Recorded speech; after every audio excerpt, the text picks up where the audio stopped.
मी विचार करत होतो की ह्या वीकेंडला आपण ट्रेकिंगला जाण्याचा प्लॅन करू शकतो. तिथलं वातावरण खूप छान असतं म्हणे हल्ली. विचार करा, अचानक कुणाला विजेचा धक्का लागला तर? अशा आपत्कालीन परिस्थितीत योग्य प्रथमोपचार कसा करायचा याचीच सविस्तर माहिती आपण आज घेणार आहोत. चला तर मग पटकन बघूया आपण आज काय काय समजून घेणार आहोत. सगळ्यात आधी धोक्याची सूचना देणारी चिन्ह कशी ओळखायची.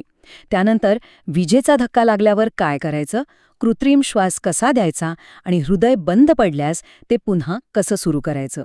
आणि हो, सगळ्यात शेवटी प्रथमोपचाराची मूळ तत्त्व काय आहेत हेही पाहूया. तर सुरुवात करूया धोक्याच्या चिन्हांपासून. बघा, कोणतीही मोठी दुर्घटना घडण्याआधी ना आपल्याला आजूबाजूला काही ना काही संकेत मिळत असतात. आपल्याला फक्त ते ओळखता आले पाहिजेत. हे बघा, ही चिन्ह म्हणजे एक प्रकारची भाषाच आहे. ती आपल्याशी रंगांतून आणि आकारांतून बोलतात. आता इथे डावीकडे बघा, हे जे पिवळे त्रिकोण आहेत ना, ते सांगतात की पुढे धोका आहे, सावध रहा. आणि उजवीकडचे निळे गोल ते आपल्याला सांगतात की अमुक एक गोष्ट करणं बंधनकारक आहे. आणि यामागचं लॉजिक खूपच सोपं आहे, जे जगात कुठेही गेलात तरी लगेच समजतं. पिवळा त्रिकोण दिसला की धोका, हिरवा चौकोन दिसला की काहीतरी माहिती किंवा फर्स्ट एडची सोय आहे, आणि निळा गोल म्हणजे ती गोष्ट करायचीच आहे. जणू काही ही एक सेफ्टीची युनिव्हर्सल लँग्वेजच झालीये. ठीक आहे, चिन्ह तर आपण ओळखायला शिकलो, पण समजा अपघात झालाच, विजेचा धक्का लागलाच, तर त्या परिस्थितीत काय करायचं ते आता पाहूया.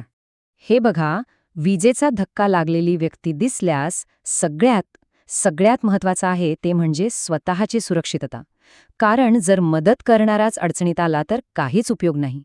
म्हणून दुसरी कुठलीही गोष्ट करण्याआधी या 3 स्टेप्स लक्षात ठेवा. यालाच म्हणतात इन्सुलेशन.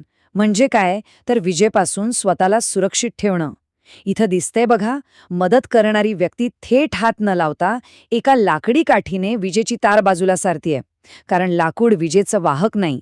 एक गोष्ट कायम लक्षात ठेवा, चुकूनही पीडित व्यक्तीला किंवा वीज स्रोताला स्वतःच्या हाताने किंवा कोणत्याही मेटलच्या वस्तूने स्पर्श करायचा नाही.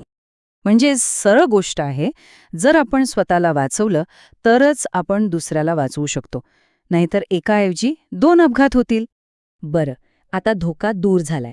पीडित व्यक्ती विजेच्या संपर्कात नाहीये. आता पुढची आणि अत्यंत महत्वाची स्टेप, तिचा श्वास चालू आहे की नाही हे तपासणं. कृत्रिम श्वास देण्यासाठी काही वेगवेगळ्या पद्धती आहेत, जसे की शेफर मेथड किंवा माउथ टू माउथ मेथड. आपण माउथ टू माउथ पद्धतीवर जास्त लक्ष देणार आहोत, कारण ती खूप प्रभावी आहे आणि ऑक्सिजन थेट पोचवण्याचा एक सोपा मार्ग आहे. यातली पहिली आणि खरं सांगायचं तर सगळ्यात महत्वाची स्टेप आहे, पीडित व्यक्तीचं डोकं असं थोडंसं मागे झुकवणं. असं केल्याने काय होतं, तर त्यांची जीभ घशात अडकत नाही आणि श्वास घ्यायला जागा मोकळी होते. त्यानंतर हनुवटीला पकडून जबडा हलकासा वर उचला. यामुळे श्वासाचा मार्ग पूर्णपणे मोकळा राहील याची खात्री होते. आणि आता फायनल स्टेप, पीडित व्यक्तीचं नाक बोटांनी बंद करा, एक मोठा श्वास घ्या आणि त्यांच्या तोंडातून श्वास सोडा. श्वास देताना त्यांच्या छातीकडे लक्ष ठेवा, ती वर यायला हवी. आपला प्रयत्न काय असणार आहे, तर 1 मिनिटात साधारणपणे 10 ते 12 वेळा श्वास द्यायचा आणि प्रत्येक वेळी छाती वर जातीये आणि खाली येतेय हे पाहत राहायचं. पण समजा परिस्थिती यापेक्षाही गंभीर असेल तर? म्हणजे श्वास तर नाहीच, पण नाडीसुद्धा लागत नसेल तर? याचा अर्थ हृदय थांबले, कार्डियाक अरेस्ट. आणि अशा वेळी मेंदूला रक्तपुरवठा मिळणं बंद होतं. म्हणून एका क्षणाचाही उशीर न करता आपल्याला लगेचच काहीतरी करायला हवं. यालाच CPR म्हणतात. तर करायचं काय, सगळ्यात आधी मानेच्या बाजूला नाडी तपासा. लागत नाहीये, मग लगेच छातीच्या बरोबर मध्यभागी एकावर एक हात ठेवून दाब द्यायला सुरुवात करा. साधारण 15 वेळा दाब आणि मग 2 वेळा तोंडावाटे श्वास. 15 दाब, 2 श्वास.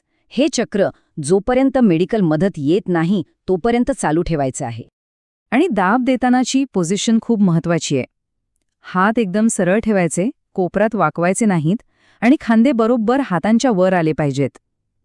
असं केल्याने काय होतं की तुम्ही फक्त हातांची नाही तर पूर्ण शरीराची ताकद लावता. यामुळे दाब जास्त प्रभावी असतो आणि तुम्ही लवकर थकत पण नाही. बरं, आता जीवाला धोका नाहीये, तात्पुरतं संकट टळलंय. यानंतर आपलं लक्ष कशावर असलं पाहिजे, तर रिकव्हरीवर आणि प्रथमोपचाराच्या काही मूलभूत तत्वांवर. आपण जे काही करतोय त्यामागे फक्त 3 मुख्य उद्देश आहेत. 1. जीव वाचवणं. 2. जास्त इजा होण्यापासून थांबवणं. आणि 3. बरं होण्याच्या प्रक्रियेला मदत करणं. बस एवढंच. तुम्ही गोल्डन आवर्सबद्दल ऐकलं असेल. अपघात झाल्यानंतरचा सुरुवातीचा काही काळ हा खूप महत्वाचा असतो. याच काळात जर योग्य वैद्यकीय उपचार मिळाले तर जीव वाचवण्याची शक्यता खूप वाढते आणि डॉक्टर येईपर्यंतचा हाच महत्वाचा वेळ प्रथमोपचार भरून काढतो. आणि एकदा का श्वास आणि नाडी व्यवस्थित सुरू झाली तर पीडित व्यक्तीला असं एका कुशीवर झोपवायचं. याला रिकव्हरी पोझिशन म्हणतात. यामुळे त्यांना श्वास घ्यायला त्रास होत नाही आणि श्वासाचा मार्ग मोकळा राहतो. तर आता आपल्याला सगळ्या स्टेप्स माहीत आहेत. पण फक्त माहिती असून भागत नाही. ऐन वेळी ते आठवून धैर्याने कृती करण्यासाठी आपण तयार आहोत का? कारण आपल्या या तयारीवरच कदाचित कोणाचा तरी जीव अवलंबून असू शकतो.